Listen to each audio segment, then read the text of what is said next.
So far today, Nvidia is down over 2%, and when we do take a look at it over the last week, the share price was sitting around $140, so it's nearly down 10% from those highs. And when we take a look at some of the reasons why, firstly, we can see after the drop, they are down around 277 billion. So whilst a few days ago they were sitting above Microsoft as the most valued public company, they are now behind Microsoft in second place.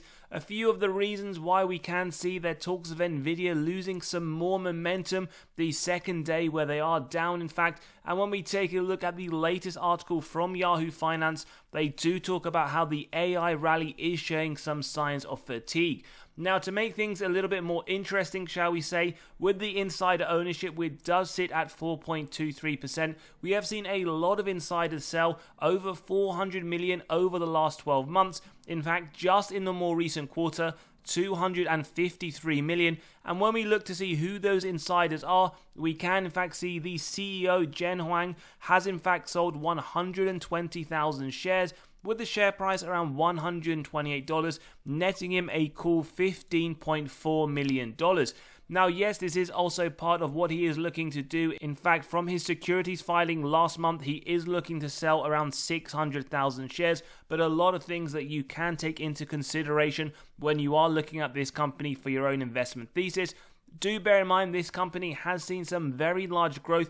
Not only have they beaten the analyst targets over the last 4 quarters, but we can already see over the next quarter they're anticipating 135% increase to the earnings per share year on year, and again that massive growth is expected to continue moving forwards. Now, whether or not you do believe they will hit that is another question. And even when we do compare it to other companies in the industry, the likes of Broadcom, other semiconductors, TSM, Qualcomm, AMD, some very big names, just over the last year, Nvidia are up 195%. So you could argue that a cool down in that momentum is due very soon. In fact, over the last 10 years as well, that same story to behold. No company has come anywhere near up 29,000%.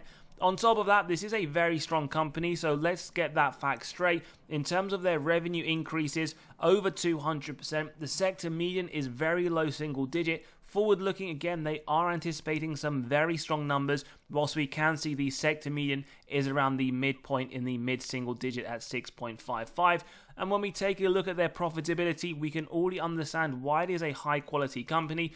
Both gross margin is higher than the sector median, as well as their bottom line net income margin, 53 versus 3%, and their cash from operations is absolutely ridiculous, 40.52 billion versus 92 million. So lots of reasons why it is trading very high, but maybe some of that momentum is due to slow down with this AI rally getting a little bit ahead of itself, with companies like Nvidia up triple digits just over the last few months. In terms of free cash flow, as we can see, massive increases anticipated for Nvidia, $1.09 in 24, more than doubled over the next 12 months.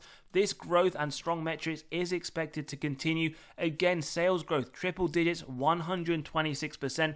On a trailing 12-month basis, 208%. So we are talking about some very, very large growth not seen typically in the stock market.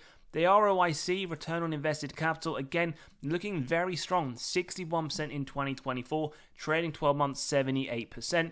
And when we do focus on the operating and free cash flow margin, we do get to see not just consistently above the minimums that we see for semiconductors, but a lot of operating efficiency, going from 16% in 2015 to 54% in 2024. And again, free cash flow margin looking absolutely ridiculous, 45% in 24, 50 on a trailing 12-month basis. Now, in terms of the net debt to EBITDA, you may see 0 across the board. What this is saying is that for Nvidia, it won't even take them 1 day to pay off all of their debt net of cash on hand, as below we are showing the net debt to EBITDA, earnings before interest, tax, depreciation, amortization, and these numbers show us the number of years it would take the company to pay off all of that debt net of cash on hand, with below 1.5 the target. So absolutely phenomenal balance sheet as well.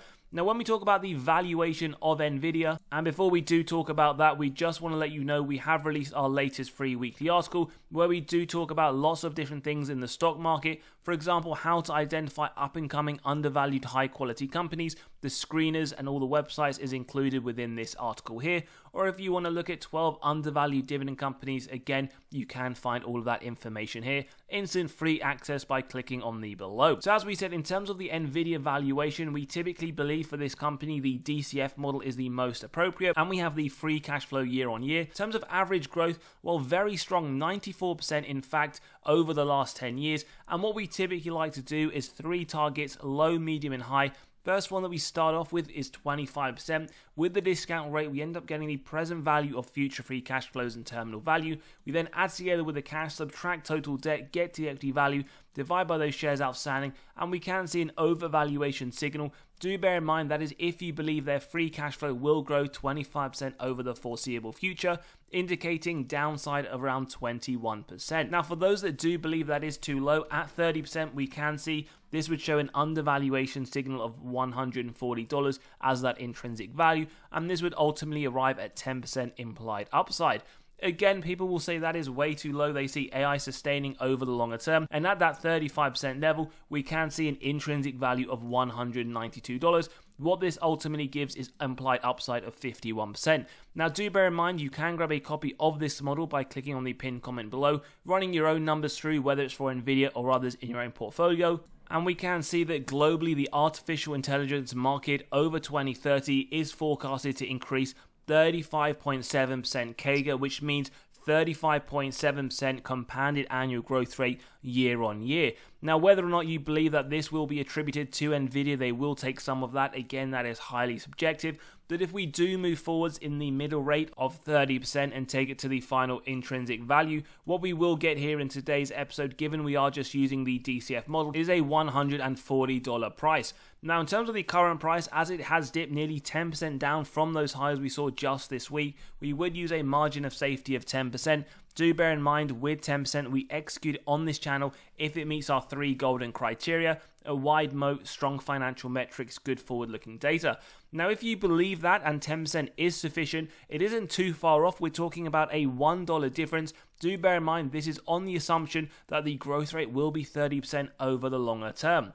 Therefore, for those who actually do believe that but want a larger margin of safety, at 15% it would be 119. At 20%, it would be 112. But today's episode, as we can see, MOS is sitting at that 10% level. In terms of Wall Street and their forecast, well, they do believe the share price will increase, although very marginal at 3%. As we can see, that is their price target over the next 12 months.